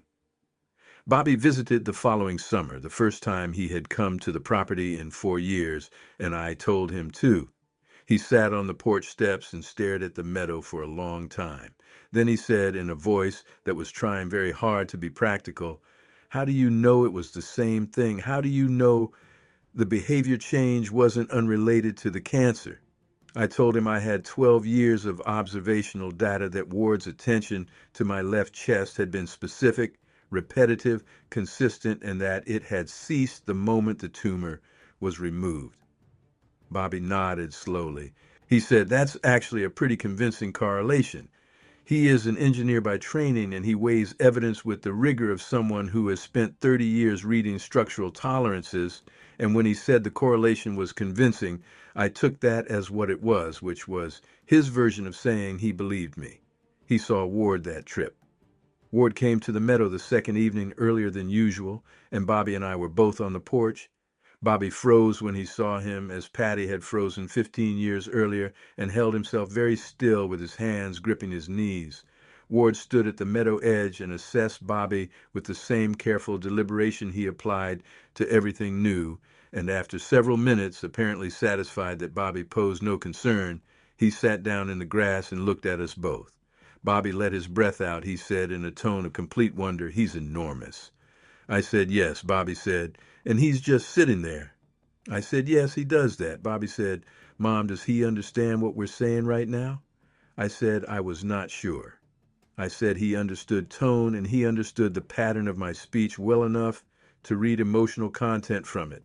I said I had spoken to him every evening for 12 years and that even if the words meant nothing to him, the fact of them did. Bobby was quiet for the rest of the evening, which for Bobby is unusual. There are things I want to say about what Ward and I are to each other, and I am aware that the word husband in the title of this account is the word that makes people uncomfortable or skeptical or both. I chose it on purpose, and I stand by it. There has never been anything between us that a justice of the peace could solemnize or a certificate could document. But the word marriage, at its most basic, describes a commitment between two beings who have chosen each other, who have built a shared life, who are present to each other in the daily texture of their existence in a way that is different in kind from any other relationship. What Ward and I have built over 25 years meets that description more fully than my 19-year marriage to Roy ever did. I do not need anyone to accept that. I do not need anyone to understand it in the same terms I understand it. What I need and what I am asking for by telling this story is the recognition that the categories we use to describe love and partnership were built for a specific set of circumstances, and that when those circumstances are different, the categories sometimes need to bend. What Ward and I have does not fit the standard categories. It never will. But it is real, it is lasting, it is chosen every day by both of us in whatever ways we have available to us to make choices, and it saved my life. He came to the porch stone last Tuesday. He is older than he was in '99, which is evident in the increase of silver in his hair and in a slight change in his gait, a deliberateness that was not there when he was newer to my property, but he is not diminished. If anything, there is a quality in how he carries himself now that suggests a being who has arrived fully at what he is and no longer has any uncertainty about it. He stood at the stone and took the salmon I had left, and then he stood there in the early evening light and looked at me with those dark, copper-reflecting eyes, and I looked back at him, and we held that for a long time, the way you hold a silence when you are with someone who has earned it. Then he made the low descending tone and moved to the meadow and sat down, and I poured myself tea and put on a sweater because the evenings are cooler than they used to be, and we stayed like that until the bats came out and the first stars showed over the eastern ridge. 25 years. I was 42 when I moved to this property, and he was already in the timber, and I was the newcomer and the uncertain one. And now I am 68, and we have built something together that has no name in any language I know, but that has lasted longer than most things in my life. He is not a myth. He is not a dream. He is the being who has been sitting in my meadow for a quarter century. He is the being who circled my left side every evening for 3 months in the spring of 2011, trying to tell me something was wrong. He is the being whose understanding of my body exceeded every instrument that medicine had available to detect a tumor that had not yet declared itself in any way that instruments could find. He knew about the cancer first. He told me in the only way he could, and I was paying attention because I had spent 12 years learning how to listen in the language he used, and that listening kept me here. The North Cascades have been here longer than any name we have given them. Sauk Mountain has been gathering snow and losing it every year for longer than human civilization has had language to describe the cycle. The Sauk River has been running its particular course through this drainage since before there were people to hear the sound it makes over the gravel bars at low water. And in the old growth timber that covers the ridges above my property, in the cedar and the fir and the deep moss and the rain green understory, there are beings who have been here the entire time, watching, moving, knowing this land from the inside in ways that we are still learning to ask the right questions about. I am one of the luckiest women I know. It has nothing to do with surviving cancer, though I am grateful for that every morning, and nothing to do with finding 14 acres in Skagit County that fit me like a house that was always waiting. It comes down to something simpler. I was paying attention because I stayed. Because when something in my timber decided, after 2 years of watching, that I might be the kind of person worth approaching, I was the kind of person who sat still and left food on a rock and talked out loud on the porch and did not call anyone. Because I made myself a presence that could be trusted, and because that trust has been returned to me every evening for 25 years by a being who has never lied to me, has never been anything other than exactly what he is, and who once, when I needed it most, told me something was wrong with my body in the only language he had, and waited with a patience I cannot begin to match for me to understand. The daffodils along the foundation bloom every April, the ones I planted in my first October here. They don't know they're supposed to need tending. They just come up. Ward is in the timber tonight. I can smell the cedar and earth warmth of him on the air coming off the eastern ridge, and the Stellar's jays have gone quiet in the last half hour in that specific way. They go quiet when he's moving through the old growth above the property line. The creek is running at late summer level, which means I can hear the gravel bars underneath the flow. There is a planet low on the western horizon that I watch most evenings this time of year, too steady to be a star, burning its particular white gold in the September air. Tomorrow I will put salmon on the flat stone. The evening after that he will come to the meadow. He always comes back. In 25 years he has always come back. That is not a small thing in a world where permanence is harder to find than we like to pretend. That is everything.